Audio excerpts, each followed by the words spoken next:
শোনো না, তোমার শালিরা এসছে, ওই নতুন রেস্টুরেন্ট হয়েছে, ওইখানে খেতে যাবো বলছে। চলো না সবাই একসাথে ঘুরে আসি। ঠিক আছে চলো। ঠিক আছে তাহলে আমি রেডি আছি। ভালো আছেন ভাই? হ্যাঁ ভালো আছি। তোমরা 2 মিনিট দাঁড়াও, আমি জামাটা চেঞ্জ করে নি।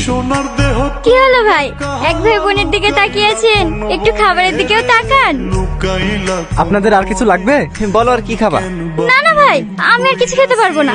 আপনি বিল নিয়ে আসেন। ভালোই হলো, মাঝে মাঝে ভাইয়ের সাথে এইভাবে এসে বিরিয়ানি খাওয়া হবে। কি ভাই আসবেন তো?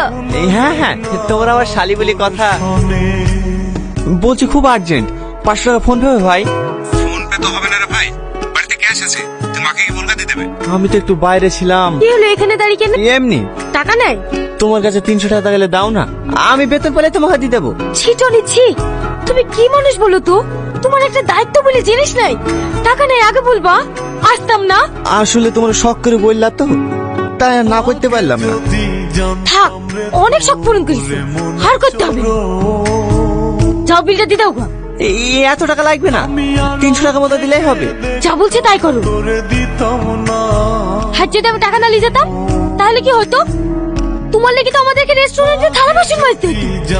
আমি বুঝতে পারিনি, কিন্তু তুমি বিশ্বাস করো, যেভাবে হোক আমি টাকা ম্যানেজ করে ফেলতাম। ম্যানেজ করে করেই তো 4 বছর ধরে সংসার চালাচ্ছো। শুধু আমি বলে তোমার সাথে সংসার করছি।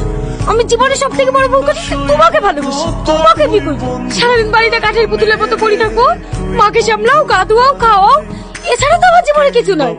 সকালের কথা বাদই দিলাম, একটু সত্য দিতে পারো?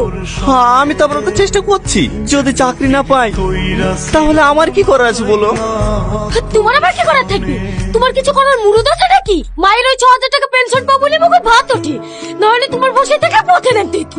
বাবু, আরে রে মা, তোমাকে কে বাইরে আসতে বললো? চলো ঘরে চলো।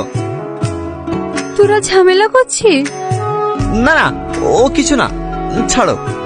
ওষুধ খাইছো? না। চলো আমি খাই দিছি।